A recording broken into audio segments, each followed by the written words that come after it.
The Modern Warfare 2 beta just ended, but while it was live, we saw some new game modes that are going to be added to the already very long list. I went ahead and tried all of these game modes, so here is my ranking of just how good each one is so that you know which ones to play when Modern Warfare 2 releases on October 28th. In this list, I'm not going to be including classic Call of Duty game modes like Team Deathmatch, Domination, Hardpoint, or Search and Destroy.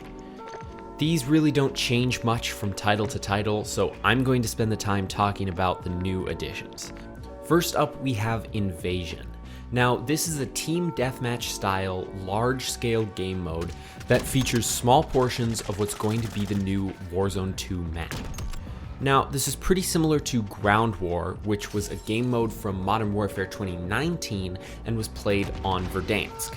The main difference between the two game modes is that Invasion focuses on teams earning points by getting kills rather than holding objectives. This game mode also features AI-controlled teammates for you to fight and kill, but they reward less points for killing an AI than they do an actual player. All in all, I was a big fan of this game mode. I think the map looks great so far and reminds me a lot of the way that Verdansk used to play. And having the score system based on kills rather than objectives seemed to make the combat flow a bit faster and quicker than it does in Ground War. Another thing that I liked is with the AI control characters, it seems to make the game a bit more fast-paced because there was always some sort of enemy attacking you. And even though the difficulty on the bots wasn't very high and they're pretty easy to kill, that combined with the sheer number of players on the enemy team made for some pretty intense gunfights. This game mode also features a lot of Modern Warfare 2's new vehicles, which all look and feel incredibly good. I don't see this game mode being very popular for competitive play, but for being a casual low-stakes game, it's pretty good. All in all, I would give this game mode a 7 out of 10, and I'm gonna rank it at a B tier. Next up, we have the game mode that I already mentioned from Modern Warfare 2019, Ground War. Except this time, it's back with a few twists. For those of you who don't know or haven't played Ground War before, this game mode features two large-scale teams again fighting on the new Warzone map. This time though, you're trying to earn points by securing objectives across the map. It's a lot like a large version of Domination, except there's 5 objectives instead of 3. There's not too much new about it when compared to Modern Warfare 2019's version of the game mode. The main addition has been all of the new vehicles that were added and the new map. This game mode includes a lot of new large vehicles like APCs and tanks, and also features the new, much larger helicopter. One cool thing that I found, if a teammate is piloting the helicopter, you can choose to spawn inside it regardless of where it is on the map. I didn't get the chance to use this to my advantage too much, but I can definitely see an opportunity to use this for some cool trick shots.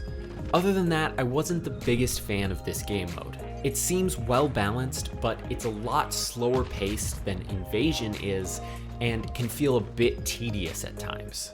I personally would never choose this over Invasion, but I can see how some people might prefer objective-based scoring to kill-based scoring. All in all, I give this game mode a 6 out of 10, and it's going in C tier. Next up, we have one of the most talked about game modes in Modern Warfare 2, which is the third-person Moshpit. Now, the game modes themselves are identical to the usual multiplayer game modes, things like Team Deathmatch or Domination. The only difference is that you're viewing your character in third person. But once you scope in with your gun, you're back in first person.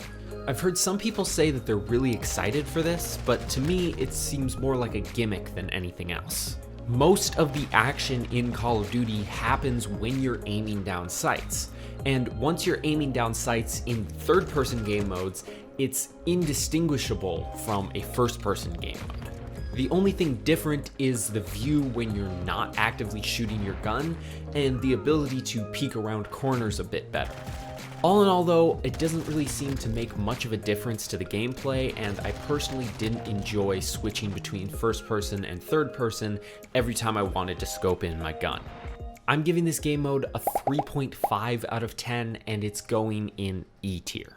Next up, we have what is honestly one of the funnest game modes I have played in a long time, Prisoner Rescue. Prisoner Rescue functions a lot like Search and Destroy. One team is trying to protect something, in this case the prisoners, while the other team is trying to capture it. Respawns are disabled, and the first team to either complete the objective or completely eliminate the enemy team wins that round. The cool thing about Prisoner Rescue is the revives. Now, these don't function quite like revives did in Modern Warfare 2019 or in Warzone. Rather than still being alive and slowly bleeding out until you are revived by a teammate, in Prisoner Rescue, you are completely dead and get to spectate a teammate until they come across your body. At that point, they can revive you and you're back in the fight, but there's no time limit on how quickly that has to happen.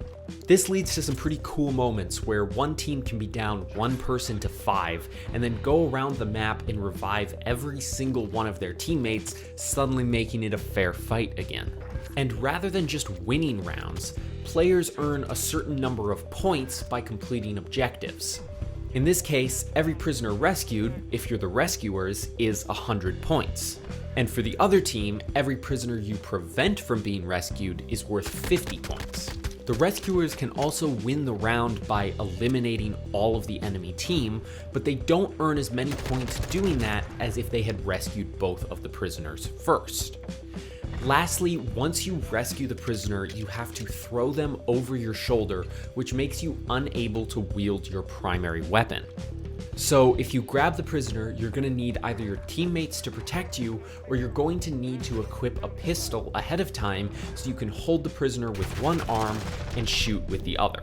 To me, this adds a cool new level of strategy that wasn't seen in Search and Destroy before, because you either need your teammates to protect you, or you need to equip a pistol, which is something that most players don't normally do. Out of all the game modes that I tried during the beta, this one was definitely my favorite and I played it the most. This game mode is going to receive a 10 out of 10 and is of course going to be an S tier. Finally, we have a game mode that is essentially just a clone of Prisoner Rescue, Knockout. Like Prisoner Rescue, Knockout features no respawns and teams competing to either kill each other or complete an objective. The same revive system from Prisoner Rescue also applies here. The objective this time is to have someone on your team carrying the briefcase of cash when the time runs out. In principle, that's a solid idea, but in practice, it doesn't really hold up. Unlike Prisoner Rescue, there's no point system, so the round is either won or lost. This means that there's really no advantage to trying to get the briefcase rather than just trying to kill all of the enemy soldiers. Most of the games that I played resulted in a round being won or lost by one team eliminating the other rather than having anything to do with the briefcase. It's still a solid game mode and plays pretty well. I don't have too many complaints about it, other than the fact that it's basically a carbon copy of Prisoner Rescue without one of the coolest elements, which is the Prisoner Rescue. It's not something I would ever see myself playing that much, especially when Prisoner Rescue is a much more appealing option. For that reason, I'm going to give it a 5 out of 10, and it's going to be a D tier. Alright guys, that's going to do it for this video, and I hope that you enjoyed it. If you got a chance to play the Modern Warfare 2 beta, let me know down in the comments which one of these game modes was your favorite. Be sure to hit that like button and subscribe if you're new. Thanks for watching, and I'll see you all next time.